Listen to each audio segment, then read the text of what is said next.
Good evening, everyone. Good evening, mga kaguro. Welcome to Gurong Pinoy International Review. Tonight's review is for Civil Service Examination for August 2023. Our discussion tonight is focused on analogy and logic. Okay, so before we start, please comment your location so that we can acknowledge your presence for tonight's discussion. Okay, good evening, Ma'am Belen Pablo Quimen. Good evening, Ma'am.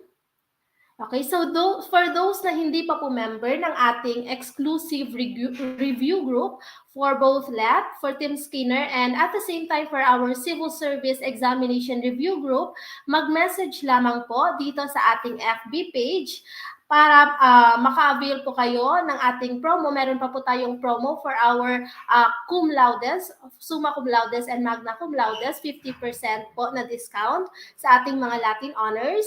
And syempre, meron din po tayong discount for those who are members ng ating Team Brunner, Team Piaget, and our team before. Okay? So mag-message lamang po kung kayo ay interesado na mag-enroll. And also, please support our live tonight by sending stars.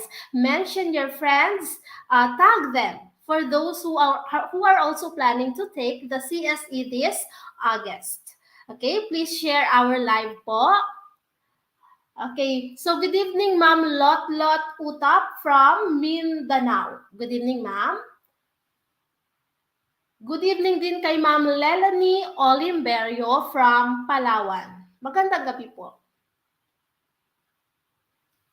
Okay, so meron na tayong 228 viewers and counting. Okay, so for those na hindi pa po nakakakilala sa atin, magpapakilala po muna ako. Okay, I am your coach, Georgina Tinasas. I graduated cum laude. I am a proud scholar of Gurong Pinoy. And also, I am a licensed professional teacher with a LET rating of 90.60. Okay, so hindi po imposible ang pagkakaroon ng mataas na rating sa ating licensure examination for teachers at the same time sa ating civil service exam kung tayo po ay magpapamiyembro or manunood ng mga live discussion ng Gurong Pinoy. Malaking tulong po ito. And of course, I suggest na i-follow din po natin, i-subscribe ang ating YouTube channel, Gurong Pinoy. Pwede po tayo mag-movie marathon sa mga videos natin doon, mga playlist na pwede nating panoorin para madagdagan pa po ang ating kaalaman para sa pag-take ng ating LET at CSE. Okay, so good evening, Ma'am Sesme Flores. Magandang gabi po, Ma'am. Okay, so mukhang handa na ang ating mga kaguro, pero bago natin simulan ang discussion for tonight, again, our discussion is focused on analogy and logic. Analogy and logic po is for those who will take the CSE professional level. Again, professional level po ang ating discussion for tonight. Okay, so bago po tayo magkaroon ng ating talakayan ngayong gabi, first let us have our prayer. Okay, samahan niyo po ako sa ating prayer, mga kaguro. Dear Lord, I come to you to ask for your guidance and direction in this study session. I ask that the Holy Spirit fill me with strength and understanding to get through my studies without difficulty or sin. Help me hold my focus and attention. Help me to retain all that I learned. Please make my mind sharp and keep distractions at bay. If any part of my studying is weak or lacking in some way, let it be revealed so that I may correct it. Thank you for this opportunity to learn. Amen. Okay, so once again, magandang gabi po mga kaguro. Okay, mukhang handa na tayo sa ating review for tonight, analogy and logic. Okay, so good evening, Ma'am Charles. Magandang gabi po, ma'am. Okay, handa na ba tayo mga kaguro? Okay, so first, let us have analogy. Okay, analogy. We have two kinds of this type of test items sa ating CSE. Okay, we have the single and double word category. Meron tayong isang salita lang ang hahanapin, meron din pong dalawa or magkapares na salita ang hahanapin natin. But before we proceed, let us first have the different relationship in answering the analogy and logic test items for CSE. Okay, we have different relationship. First, we have here the synonyms. We all know that synonyms are those words with the same meaning. Halimbawa, we have pretty is to beautiful, as big is to huge. Okay, so magkasing kahulugan. Okay, ang antonyms naman, on the other hand, is magkasalungat. Mga salitang may magkasalungat na kahulugan. Halimbawa, meron tayo dito, big is to small as fast is to slow. Of course, meron ding relationship, part is to whole, part or whole, or vice versa. Halimbawa, group of wolf is called pact is to tree. A grupo ng mga puno or group of trees is called forest. Okay, so next we also have the cause and effect or vice versa. We have rain is to flood, is to erosion, is to landslide. Again, cause and effect. Ang nagkakos ng flood is of course the rain. And then, ang nagkakos naman ng erosion, ng landslide is ang erosion. We also have problem-solution relationship. Halimbawa, tired is to sleep as itch is to scratch. Okay, ito yung halimbawa sa relationship na problem or solution. We also have function. Relationship of function, halimbawa, ang function ng keyboard is to type. Or we use keyboard to type. As phone is used to make a call or answer a call. Okay? Next, we also have relationship of degree. We have here example, warm is to hot, as cold is to freezing. Okay, from low level to high level. And then we also have example, relationship of example. So for example, we have blue is an example of color, as pants is an example of clothing. Okay? So marami pa pong mga relationship ang meron sa analogy. Okay? But for this, let us first have the single word approach. Okay? So meron po tayong in-upload kanina na PDF file for those member ng ating review group. That PDF file po is sinagutan na ng ating mga members kanina. Okay? So ngayon naman ay sasagutin natin ang mga items na ito. Okay? First, we have direction. Choose the number corresponding to the correct answer based on the relationship shown. On your answer sheet, shade completely the circle that corresponds to your answers. Okay? Handa na tayo mga kaguro? Okay, so let us first have item number 1. Okay, so for our item number 1, corn is to ear as cabbage is to blank. Again, corn is to ear as cabbage is to blank. Is it number 1, head? Number 2, bunch. Number 3, flower. Number 4, garden. Or number 5, seed. Okay, so let us be interactive in this review. Comment the item number dot the number of your choice. Again, the item number dot the number of your choice. Para alam po natin kung anong item ang sinasagutan ninyo. Okay? So this time for our item number 1, I can see ones. Okay, meron ding 2. Meron ding 2, merong 1. Okay? Okay, so para masagot natin ang item na ito or ang statement na ito, okay, let us first analyze. Okay, analyze muna natin. Ang corn Okay, corn is to ear. Okay, corn here is a plant, and then the ear here is a part. Okay, part. Ang cabbage is also a plant. Okay, so meaning to say, ang hahanapin natin is ang part. Okay, ang part. Alin kaya dito ang tamang sagot? Okay, ang daming nagko-comment ng 1. Okay, nagkakasundo. Tingnan natin. Okay, bakit kaya ear is to corn or corn is to ear? Okay, ganito. Ang corn po kasi, meron siyang parts. Okay, yung hairy structure niya is tinatawag na silk. Okay? And then, of course, yung kernel. Okay, yung mismong buto or yung tinatanim natin is yung kernel. Yung husk po is yung inner covering ng corn. Ang outer covering naman ng corn, ito po yung tinatawag nating ear.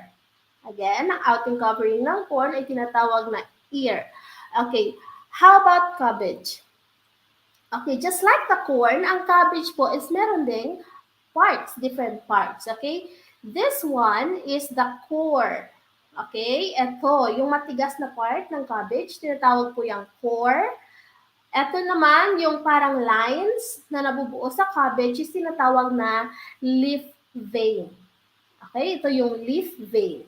Okay, and of course, ang dulong bahagi ng ating leaf ng cabbage is tinatawag na head. Okay, head ang tawag dito. So meaning, kung ang corn merong ear, yung cabbage naman meron head. Okay, so if potatoes have eyes, corn has ears, we also have a head of lettuce or a head of cabbage. Okay, mukhang malinaw. Ang ating sagot for item number 1 is no other than choice or option number 1. Okay, maraming nakakatama sa ating item number 1. Napakahusay. Okay, susunod na item. Okay, number 2. Okay, meron pa rin nagko-comment. Number 2, fox is to canine as cheetah is to blank. Again, tumpak agad si Ma'am Hani di patuan. Okay, number 2, fox is to canine as cheetah is to blank. Is it number 1, furry? Okay, pag sinabi natin furry, mabalahibo. Okay, mabalahibo. 2, feline. Feline. Number 3, finicky. Pag sinabi po natin finicky, something which is synonymous to choosy or maselan, mapili. Finicky. Number 4, curious. Number 5, fast. Alin sa mga choices kaya ang tamang sagot? Okay, I can see 2s. Meron ding 1. Okay, again, fox is to canine as cheetah is to black. Okay, before that, ano nga bang ibig sabihin ng canine? Since alam na natin kung anong fox. Fox is an animal, cheetah is also an animal. Ano ba ang ibig sabihin ng canine? Okay. Merong 5, merong 2. Okay, pag sinabi po natin canine, these are animals or group of animals which belongs to the dog family or the dog-like animals. Tinatawag natin canine. Halimbawa, of course, meron tayong aso, meron tayong wolf, meron din tayong fox, and many more. Okay, sila ang tinatawag na canine animals or animals which are belong to the dog-like or dog family. Okay. How about ang cheetah? Kung ang fox ay belong siya sa group of canine, sa anong group naman ng animals na belong ang cheetah? Okay, merong 2, merong 1. Tingnan natin. Okay, how about feline? Okay, pag sinabi natin feline, these are animals which belong to the cat-like or cat family. Okay, we have here the tiger, the cheetah, the cat, of course, and also the lion. Okay, the lion are also part of the feline family. Okay, so mukhang nalilinawan na po tayo sa sagot for item number 2. Okay, for our item number 2, of course, hindi po siya furry. Although, mabalahibo po ang parehas na animal. Ang fox and then cheetah, meron silang fur. Pero hinahanap natin is yung group kung saan na-belong ang mga animals na ito. So meaning, our answer here is not furry, it is not finicky, it's not curious nor fast. Our correct answer for item number 2 is feline. Again, feline ang ating correct answer. Okay? Sir Arvin Prudente, just message us po. Send po kayo ng direct message sa Gurong Pinoy FB page para po makapag-enroll kayo. Okay? Next, okay, tumpak na naman si Ma'am Jane Fur. Okay, ang galing. Next, we should proceed to item number 3. Okay, number 3, saint is too spiritual as snake is too blank. Again, saint is too spiritual as snake is too blank. Is it number 1, venomous? Number 2, his. Number 3, okay, wala kayong nakita, no? Wala kayong nakita. Number 1, venomous. Number 2, his. Number 3, traitor. Number 4, crawl. Or number 5, slither. Again, saint is too spiritual as snake is too blank. Okay. Natawa si Ma'am Mary Bernadette. Okay, wala ka nakita, ma'am, di ba? Okay. So again, kung ang saint is a spiritual being, saint here is a noun, spiritual is an adjective. Okay? So snake here is a noun. So hahanapin natin is the adjective or something na nagde-describe sa snake. Okay? So again, ulitin ko, spiritual is an adjective for saint. So ang hahanapin natin is an adjective for snake. Okay, walang nakita. Okay. Okay, which one do you think? Is it number 1, venomous, number 2, his, number 3, traitor, number 4, crawl, or number 5, slither? Okay, so yung his po, ano yung his?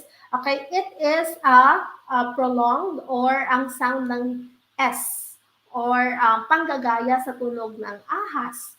Okay, ang traitor naman po is a symbolism. Symbolism siya for snake. Okay, or ang snake mismo is symbolism for traitor, metaphor ng snake.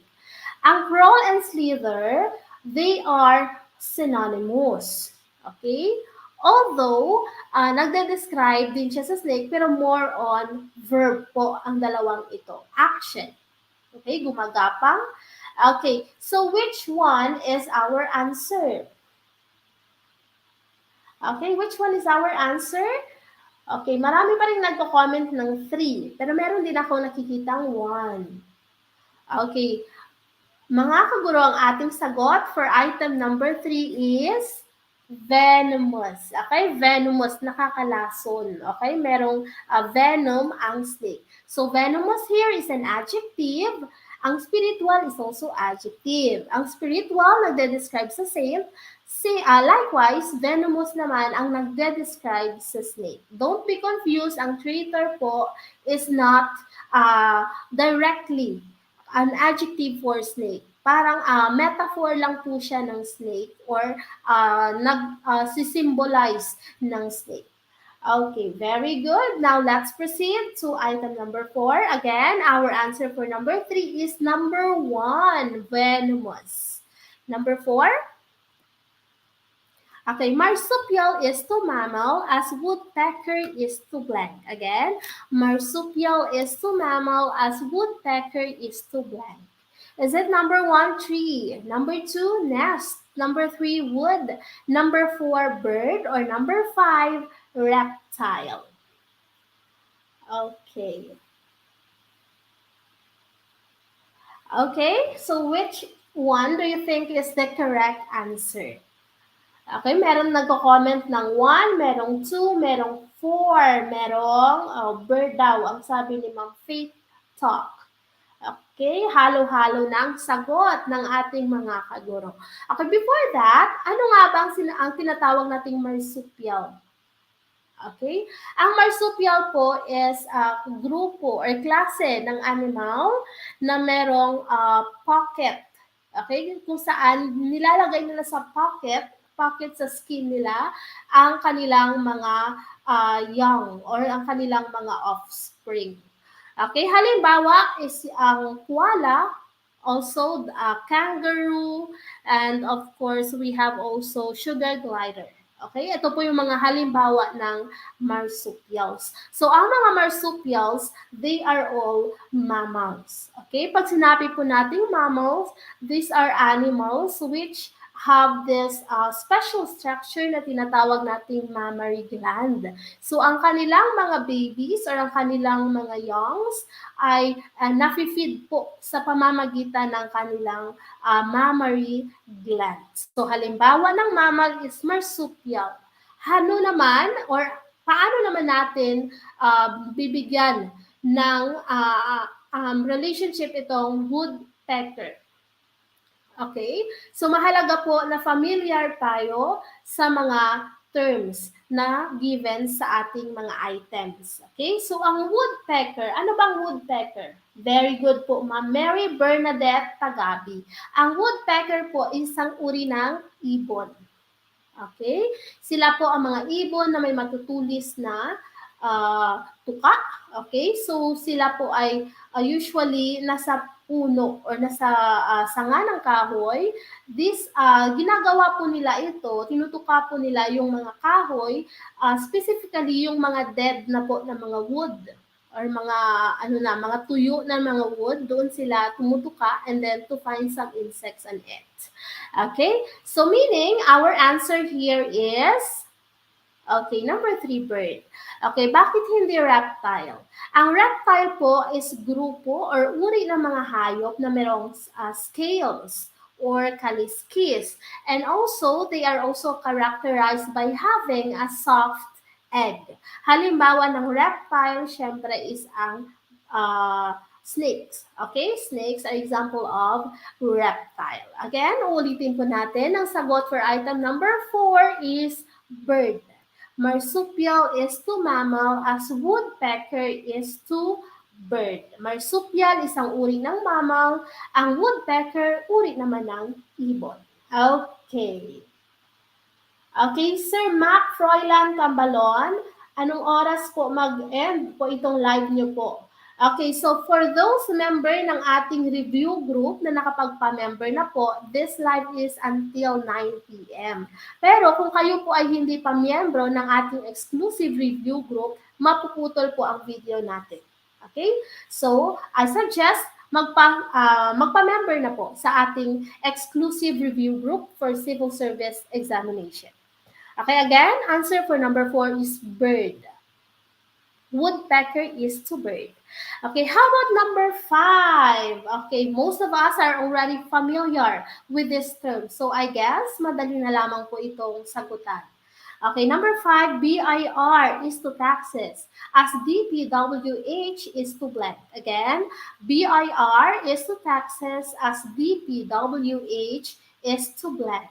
Is it number 1, public roads? Number 2, houses. Number 3, traffic. Number 4, churches. Which one? Alin kaya ang tamang sagot? Ang bilis ng mga commentators natin, ng ating mga comment section natin ay mabilis na uusad. Okay, Ma'am Jennifer, good evening po, watching from Iloilo. Good evening, ma'am. Okay. So, marami. And halos lahat ay may sagot na number 1. Public roads nga ba ang sagot? Okay, before that, ano bang BIR? Ano bang ibig sabihin or ano ba ang kahulugan nitong BIR? Okay?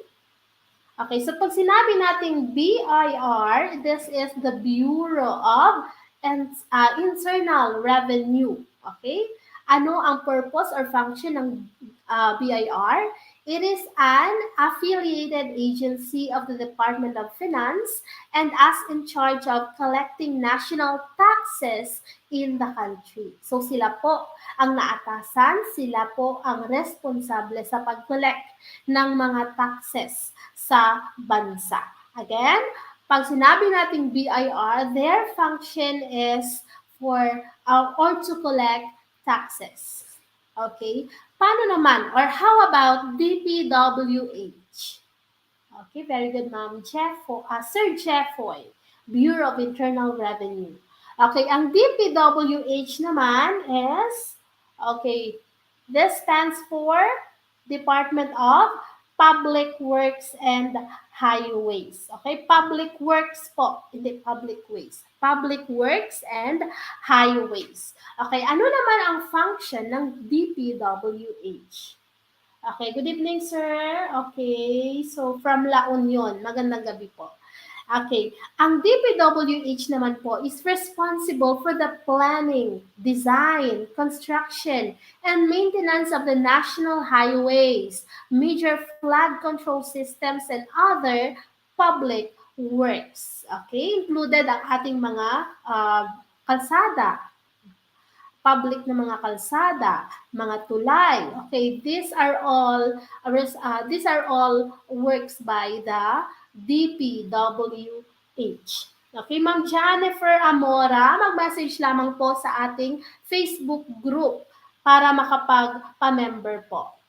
Okay, so our answer is no other than what? Okay, of course, number 1, public roads. Okay, again, BIR is to taxes as DPWH is to public roads. Okay, for traffic, anong national agency or anong ahensya ang involved or responsible for traffic? Yes, sir. Aquillas Reyes, yes po, road widening. Okay, programa din po yan ng DPWH. How about traffic? Okay, more Aquillas Reyes. MMDA, yes po. Sa Metro Manila, we have MMDA. Para saan naman po itong LTO and LTFRB? Okay, almost halos parehas lang po yung function ng LTO at LTFRB. Yung LTO po, sila yung in charge for private vehicles. Okay? So in case na lumabas po sa ating CSE exam, ang LTO is in charge for private vehicles. Ang LTFRB naman po is for public vehicles. Okay? I hope malinaw. Okay. Okay, let us proceed to item number 6. Again, ulitin po natin, ang sagot sa item number 5 is number 1, public roads. Okay, for number 6, Sistine Madonna is to Raphael, as Last Supper is to blank. Again, Sistine Madonna is to Raphael, as Last Supper is to blank. Is it number 1, Michelangelo? Number 2, Leonardo da Vinci? Number 3, Rembrandt? Or number 4, Van Gogh? Okay, sino? Okay, so since halos pangalan ng tao ang nasa choices natin.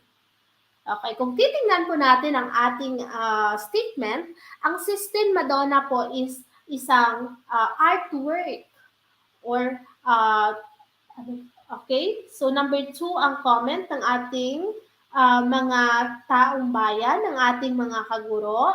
Halos lahat ay nagko-comment ng 2, Leonardo da Vinci. Tingnan natin. Okay, so Sistine Madonna po ay isang obra maestra or gawa ni Raphael. Okay, Raphael ang pangalan ng pintor na nagpinta ng Sistine Madonna. So ganito po ang kaniyang gawa. Okay, how about kay Rembrandt? Okay, si Rembrandt and si Vincent van Gogh, both of them are both Dutch artists. Si Rembrandt is famous with his artwork ng The Night Watch and The Return of the Prodigal Son. Okay, so ito po yung kilalang gawa ni Rembrandt. Si Vincent van Gogh naman is kilala rin na Dutch painter or Dutch artist na nakilala sa kanyang gawa na Starry Night.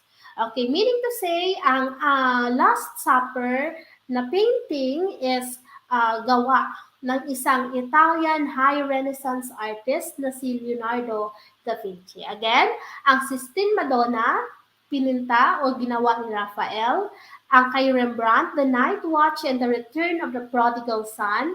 Kay Vincent van Gogh naman is The Starry Night. And of course, ang Last Supper ay ginawa ng pintor na si Leonardo da Vinci. Okay, very good. Ma'am Noveline Junor, Vincent van Gogh, Starry Night. Yes, kilala ko siya sa painting na Starry Night dahil ito po yung nakilala or ang pinaka-famous niyang gawa. Okay, very good. Our answer for item number 6 is no other than option number 2. Again, Sistine Madonna is to Raphael as Last Supper is to Leonardo da Vinci. Very good. Okay, mahusay. Next, let's proceed to item number 7. Okay, for item number 7, funds is to embezzled as writings is to blank. Again, funds is to embezzled as writings is to blank. Is it number 1, copyrighted? Number 2, documented? Number 3, reproduced? Number 4, published? Or number 5, plagiarized or plagiarized? Which one? Okay, Sir Mac Froilan Cambalon. Okay, this is for CSE Prof level po. Pero sometimes, meron din pong lumalabas na ganitong mga items sa Gen Ed English ng LET. Okay? So, kung kayo po ay BE Ed, you can watch this live. Pero pag kayo po ay may majorship, nga member ng ating exclusive group, meron po kayong live sa inyong majorship group. Okay, so most of you, merong sagot na number 5. Okay, number 5, meron din ako nakikitang number 1. Okay, so first let us define what is embezzled or embezzlement. Okay, so embezzlement po, ito po yung theft or misappropriation of funds placed in one's trust or belonging to one's employer. Okay? Or sa Filipino, tinatawag po natin itong pagwaldas. Okay? Illegal na pagwaldas ng pondo. Okay? Pondo or funds. That's why funds here is have something to do with embezzled. Again, embezzlement or embezzled, funds is being embezzled. How about writings? Ano usually ang paglabag or violation sa writings? Okay, I know some of us are still confused between copyright and plagiarism. Okay, ano nga bang kaibahan ng copyright at plagiarism? Okay, Sir Jeff, yes po, pwede pa rin pong kumuha ng CSE kahit left passer na po. Pwede po. Okay. So, pag sinabi natin copyright, okay, para hindi po tayo malito, okay, alalahanin po natin copyright, right, tama. So, meaning, ang copyright, ito is yung karapatan ng isang may-ari ng isang kasulatan. Okay? So, meaning, pag sinabi natin copyright, karapatan po ito ng isang author. Okay? So, in simpler terms, copyright is the right to copy. So, siya po ang may karapatan sa kanyang kasulatan or pwede niyang ibahagi sa iba or hindi. So, karapatan niya po ito. So, meaning, ang copyright ay consider natin na something positive. Okay, pero ang plagiarism is something naman na negative dahil ito yung paglabag sa copyright ng isang tao. Okay, so plagiarism is the act of taking a person's original work or writings and presenting it as if it was one's own. Okay, meaning pwede tayong makasuhan kung for example, nagkopya tayo ng isang article na meron na talagang original writer noon. Okay, or ng original author ng ganong article. So, pwede po tayong masampahan ng plagiarism. Again, para hindi po tayo malito, ang copyright is karapatan, something which is positive. Ang plagiarism naman po is something which is negative. Okay? So, hindi na tayo malito. So, meaning, our answer is not copyrighted. So, since ang embezzled is negative siya, okay? Paglabag sa pondo or maling paghawak ng pondo. Pagwaldas. That is negative. So, syempre, hahanapin din po natin ang negative or something na pag-violate or maling paggamit ng writings, which is, of course, it is being plagiarized. Okay, so our answer here is number 5. Hindi po copyrighted since it is positive, documented, reproduced, and published. Dahil ang apat na choices pong ito ay halos mga positive. So ito lang po yung negative and ito rin din po ang nagpapakita ng paglabag sa karapatan. Okay? So meaning our answer for item number 7 is plagiarized. Okay, I hope malinaw. Let us now proceed to item number 8. Okay, so open is to secretive as forthright is to blank. Again, open is to secretive as forthright is to blank. Is it number 1, spiteful? Number 2, honest? Number 3, candid? Number 4, outspoken? Or number 5, masker? Okay, alin kayo sa mga ito ang tamang sagot? Okay, comment your answers. Okay, meron ako nakikitang 5, merong 4. Okay, meron ding 2. Okay. Maraming 4. Okay, so for those, halimbawa, yung mga ganitong item, hindi talaga kayo familiar. Okay, pagpalagay natin na hindi kayo familiar sa sa kahulugan ng forthright. Okay, first thing that you have to do is to eliminate. Okay, eliminate po natin ang sobrang layo na salita or ang halos magkasing kahulugan lang na mga salita. Okay, sa mga choices natin, meron po tayo ditong mga synonymous terms. Alin ang mga ito? Okay, pag sinabi natin candid, prangka, di ba? Okay, so prangka. Pag sinabi natin outspoken, parang same lang din sila. Okay, prangka, direct to the point, straightforward. So, eliminate natin ang dalawang ito. Okay.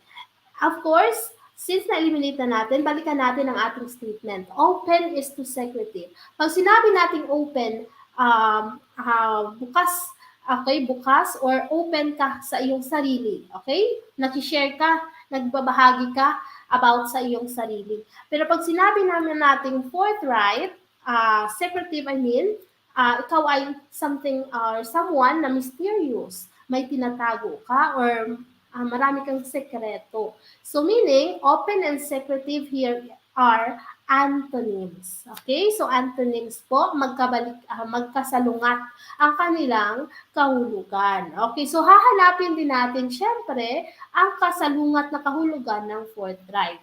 Okay? Pag sinabi kasi nating forthright, this is also synonymous to candid and outspoken. Why?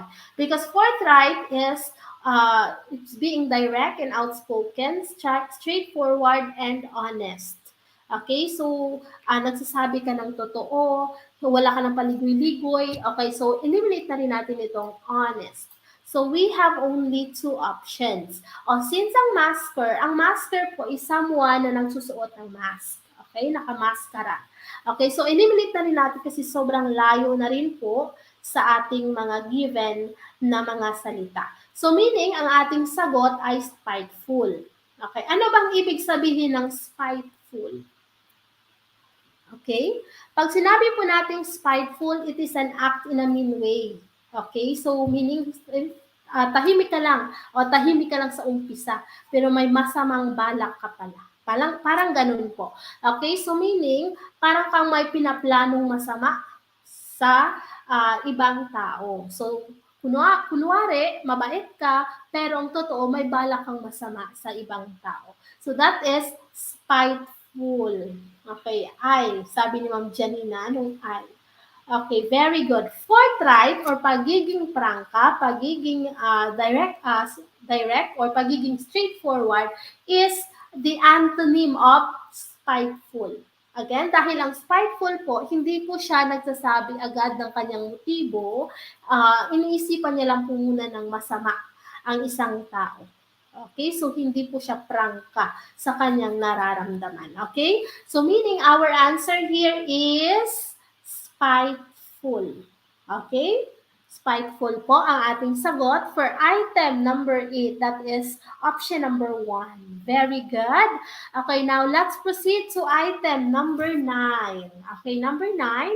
Negligent is to requirement as remise is to blank. Again, negligent is to requirement as remise is to blank. Is it number 1, task? Number 2, duty. Number 3, position. Number 4, injury. Or number 5, problem. Alin kaya ang tamang sagot? Okay, I can see 5. Okay, I can see 5. Meron din ako nakikitang 1, meron ding 2. Oh, hindi sila magkasundo. Iba-iba ang kanilang stand regarding this item. Alin kaya ang tamang sagot? Okay, before that, balikan po muna natin ang ating statement. Okay, negligent, kapabayaan. Okay, kapabayaan is to requirement. Okay, remiss here is a synonym of negligent. So meaning, negligent and remiss are both or are synonyms. So parehas lang ang kanilang kahulugan. Okay, nagpabaya ka sa requirement or sa bagay na dapat mong gawin. Okay, requirement, bagay na dapat mong gawin o bagay na dapat mong isumite. That is requirement. So ang hahanapin po natin, we have 2 ways to find the answer for this item. It's either alamin mo kung ano ang counterpart ng remiss itself, and also you can find this by finding the same meaning of requirement, since magkahulugan lang ang negligent and remiss. Okay, ano naman ang kahulugan ng requirement? Diba? Pag sinabi nating requirement, this has something to do with things that you should do or things that you should submit. Okay? Which one do you think? Is it task? Is it duty? Is it position? Is it injury or problem? Okay, sari-sari ang sagot. Oh, naghalo-halo na. Okay, may 1, may 2, may 5. Okay, so ano nga ba ang tamang sagot for this item? Okay, nakikita ko ng tamang sagot. Of course, it is choice or option number 2, duty. Okay? Requirement is synonymous to duty. Okay? Or kapabayaan sa iyong duty or sa iyong tungkulin. Okay? Remiss is kapabayaan, same with negligent. Okay? So, task here, pwede rin po. Pero, ang task po, you have an option to do it or not. Pero, ang duty naman po, this is, ito naman po ay kailangan gawin talaga. Ang position, somehow medyo malayo, injury, malayo rin, and of course, problem. Somehow, ang tatlong ito ay hindi po connected sa ating statement. So, it's either task or duty, pero kung titimbangin po natin, mas tama ang duty kumpara sa task. That's why our answer, ligwak daw, sabi ni Ma'am Jennifer Amora. Okay lang po yan, Ma'am. Ang importante po, meron po tayong natutunan. Okay? So again, ang tamang sagot sa item number 9 is 2, duty. Okay? Very good. Okay, so now let's proceed to item number 10. Okay, figurine is to small figure as heroine is to blank. Again, figurine is to small figure as heroine is to blank. Is it number 1, small hero? Number 2, female hero. Number 3, small drug. Number 4, female drug. Or number 5, male hero. Which one? Okay, somehow medyo madali ang item na ito para sa ating lahat. Okay, positive at kumpiyansa sa kaniyang sagot si Ma'am Matep Zorbano. Tingnan po natin. Okay, karamihan sa ating mga kaguro ay nagko-comment ng number 2, female hero. Meron ding number 3, small drug. Okay, alin kaya ang sagot? Okay, before that, meron po tayong tinatawag na heroin, which is a type of drug. Okay, so pag sinabi nating heroin, wala po siyang letter E sa dulo. Okay, huwag po tayong malito. Ang heroin po is isang uri ng drug. Okay, this is an illegal drug to be specific. Wala po siyang E sa dulo. Okay, so it is a depressant drug which slows down certain functions of a person's brain and nervous system. Okay, so again, ang heroin po na tumutukoy sa illegal drug or uri ng drug is may spelling na Heroin. Wala pong letter E sa dulo. Okay, so wala na po ang ating option number 3. Of course, wala din naman tayong drug na may gender. So wala din po ito. Okay. So meaning, ang heroine natin is has something to do with hero. Okay? So since alam naman po natin na ang hero na lalaki, of course, hero.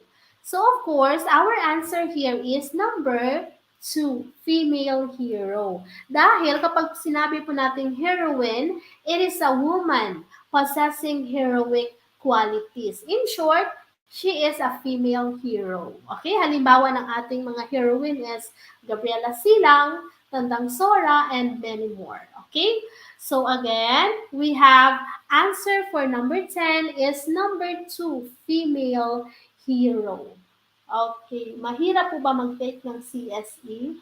Okay, kasi left taker po ako, sabi ni Sir Mac. Okay, wala pong mahirap as long as nag-exert po tayo ng effort na matuto and at the same time po ay of course inaaral po natin ang mga posibleng lumabas or mga contents or coverage ng CSE at syempre ng LET din po.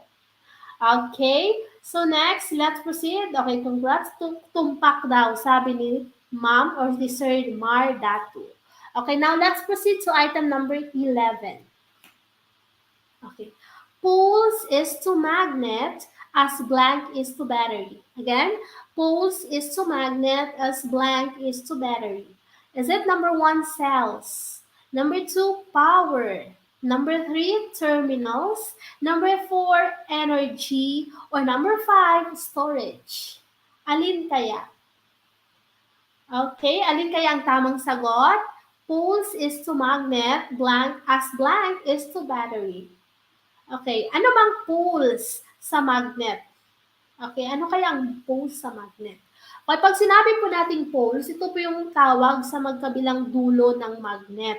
Meron po tayong north and south pole. Okay, wherein kapag nagkahatapat ang opposite poles, halimbawa dalawa tayong magnet, kapag nagkatapat ang dalawang opposite poles ay maa-attract. Kapag naman nagkatapat ang similar poles, halimbawa south and south, repel, okay? Hindi po siya mag-attract, bagkus mag-repel po ang magnet natin. So we have the north pole of the magnet and the south pole. Ano naman ang tawag sa magkabilang dulo ng battery? By the way, ang battery is sometimes known as the dry cells. Okay? So kapag poles ang tawag sa magkabilang dulo ng magnet, ano naman ang tawag sa magkabilang dulo ng battery or dry cells? Okay, I can see number 3. Okay, meron din ako nakikita number 4. Cells po pala, dry cell. Okay, so eliminate na lang po natin ang cell. Okay, since ito ay synonym or almost, since dry cell po ang battery. Anong tawag sa magkabilang dulo ng battery? Okay? Okay, meron mga confidence sa kanilang sagot. Okay, so take a look at this. We have the positive terminal, which is known as the anode. And then we also have the negative terminal of the battery, or also called as the cathode. Okay, again, ang tawag sa magkabilang dulo ng battery ay terminal. May positive terminal or ang tinatawag na anode and the negative terminal or ang tinatawag nating cathode. I hope malinaw ang ating sagot po. Sa item number 11 ay hindi po power, hindi rin po energy at lalong hindi po storage. Okay, although ang storage pwede natin i-connect sa battery pero hindi po yan ang relationship na hinahanap natin. Okay? So, our answer here is choice number 3, tumbling ligwakers. Sabi ni Ma'am Cherise Charms. Okay, okay lang po yan, ma'am. At least natuto po tayo ng tamang sagot. Ang tamang sagot ay terminals. Okay? Very good. Okay. Next, let's proceed to item number 12. Kaya pa ba? Okay, bawi-bawi daw, sabi ni sir. Okay. Islet is to small island as rivulet is to blank. Again, islet is to small island as rivulet is to blank.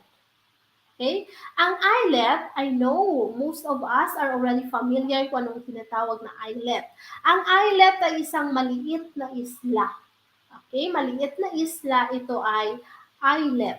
Ano naman ang tawag or ano naman ang tinatawag na rivulet? Is it number 1, small river?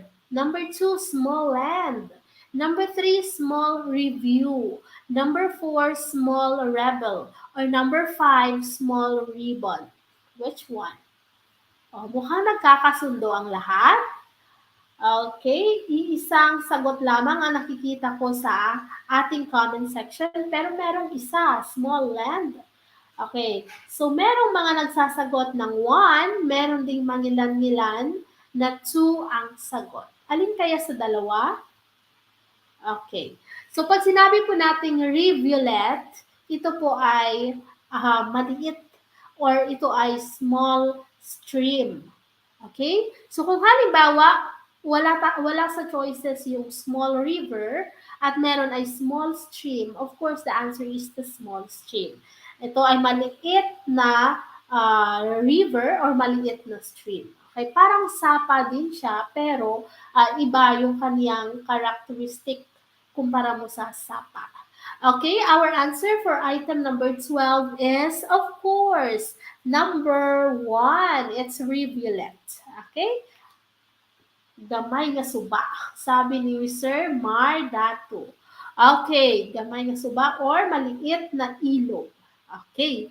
So now, let's proceed.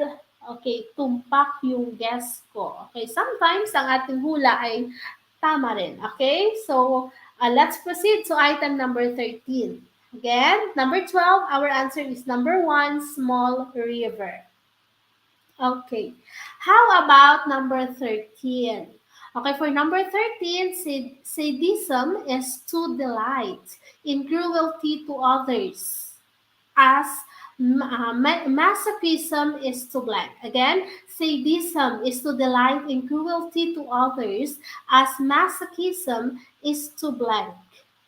Okay, number 1, delight in building houses. Number 2, delight in hurting masons. Number 3, delight in being abused. Number 4, delight in going to masses. Okay, so balikan po natin ang ating statement. Ang sadism po, ito po ay pleasure or delight na nakakapanakit ka ng iba. Okay, so nagiging masaya ka kapag nakakapanakit o nakakapang-abuso ka ng ibang tao. Ito po yung tinatawag na sadism. Ano naman po ang tinatawag na masochism? Okay, hurting oneself. Okay? Okay. Ang sabi ni Sir A.J. de la Serna, hurting oneself daw. Okay, ang sadism refers to the enjoyment of inflicting pain on someone else. Okay? Nagiging masaya ka, natutuwa ka kapag ikaw ay nakakapanakit ng ibang tao. Or even na nakikita mo ibang tao na nasasaktan. That is considered as sadism. Pero pag sinabi naman nating masochism, meron palang ganito, no? Refers to the enjoyment of experiencing pain. So kapag nasasaktan siya, natutuwa siya. Okay, meron palang ganun, nag-i-exist yun. Okay, so both of these are psychological problems. Okay, so consider po sila na psychological problems.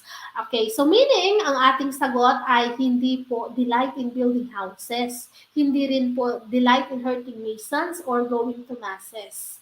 Okay, ang ating sagot ay delight in being abused. Okay, so nag-enjoy ka, natutuwa ka, nagiging masaya ka kapag ikaw ay sinasaktan. Okay, meron palang ganon. Okay, ang ating sagot ay the option number 3, delight in being abused.